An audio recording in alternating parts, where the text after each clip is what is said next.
Angela Martinez. Welcome to That's Clever. Some crafters can create an entire mood with the imagery in their artwork.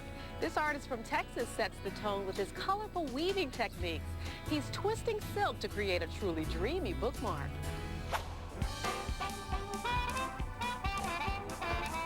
Hi, I'm Michael Cook from Farmers Branch, Texas.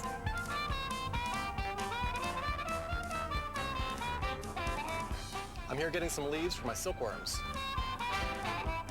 I'm going to take silk from these worms to make this hand-woven bookmark. How I get from this to this is an easy process, but I've got to go inside the house to do it. This is the studio where I do my silk work. My silk work starts with these silk cocoons. I'm going to put a little bit of hot water on them to help loosen the fibers up. After the cocoons have soaked for a couple of minutes, I'm going to put them into very hot water, and that will help to loosen the gum that holds the cocoon together, and then I'll start unwinding them and catch the ends with a brush. Once I've got the rough threads off, I'll get to the point that there's one thread coming off of each cocoon, and after I get one thread coming off of each cocoon, it's time for me to put them into the cooler water. And that will control the rate that the silk comes off. Sometimes I actually can't see if I'm pulling on the threads or not. Now that I've got the cocoons with one end coming off of each cocoon, I'm going to wind them through a crozier. It's an assembly of pulleys, and it will cross the thread around itself to help make the filament stronger. This is the actual crozier. This is the twisting part, and it's wrapped around itself about 10 times. The thread broke, so I gotta wind it up again. I'm gonna take the thread over to the reel to wind it on. This is a silk reel, and the bobbin is turning around about 7 turns for every crank of the handle, and this rocker arm is going back and forth, laying the silk on so that it lays a wet strand on top of a dry strand.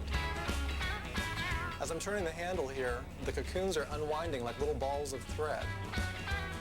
I keep winding until I've taken off all the silk. To weave the bookmark with, I'm going to use this blue and gold silk that I've dyed by hand. Now I'm ready to start my weaving. I've threaded these tablets with 4 different threads, and as I wrap around the loom, I'll drop those threads off. Tablet weaving doesn't work like a regular loom where it goes over and under. Tablet weaving actually works by twisting. As I turn the tablet, it makes them into a string. I'm going to keep going until I've used up all of these cards. I got started weaving in 1988, and I've been weaving ever since. I enjoy the way that silk shines, the way it takes color, the way that it looks, and I like the way that it feels. It's very soft and very smooth. It's a very nice fiber to work with. I've got all the cards on the loom. I'm going to turn it up and get the cards sorted out so I can start weaving. They're kind of a mess when I start, so I have to straighten them out. It's kind of like shuffling a deck of cards. This is the shuttle, and this is the thread that's going to go back and forth. It's called the weft thread. I'm going to use this comb. Since I don't have much use for a comb on my hair, I'm going to use the comb to help spread my warp out. I use a lot of hair tools for my silk because it's very much like hair. I'm going to start by tying on the shuttle. I'm turning these tablets, and that's going to make the weaving happen. I'm working on the border. I'm going to have a little bit of a border before I start the design, and this is just going to be solid blue. Now I'm going to start my first design.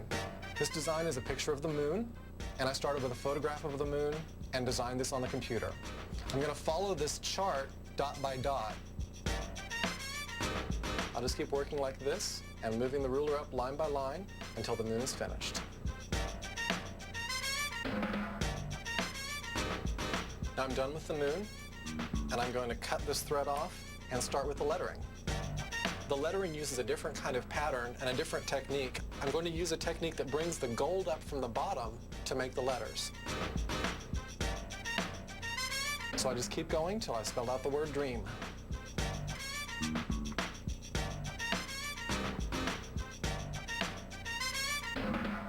Now Now I'm done with the word dream, and I have to advance the warp so I have space to weave some more. I have to tie it up first though, because otherwise it can come undone when it's not under tension. If it comes undone, it's a real tension headache. I'm ready to start my next design, and this one's a Luna moth. It's going to be the same technique as the moon, but this one's in 3 colors, so I have to have 3 shuttles. It's actually based on a moth that I raised last year. Because these moths are native to this area, I let it fly so it can go and be free. I'm ready to cut it off the loom. This is the big scary part. I just let the cards fall where they may. Now I'm ready to trim the top, and then I'm going to put a hem in it, and it'll be done. It's ready to go in my book. Reading is much more enjoyable when silk marks the spot.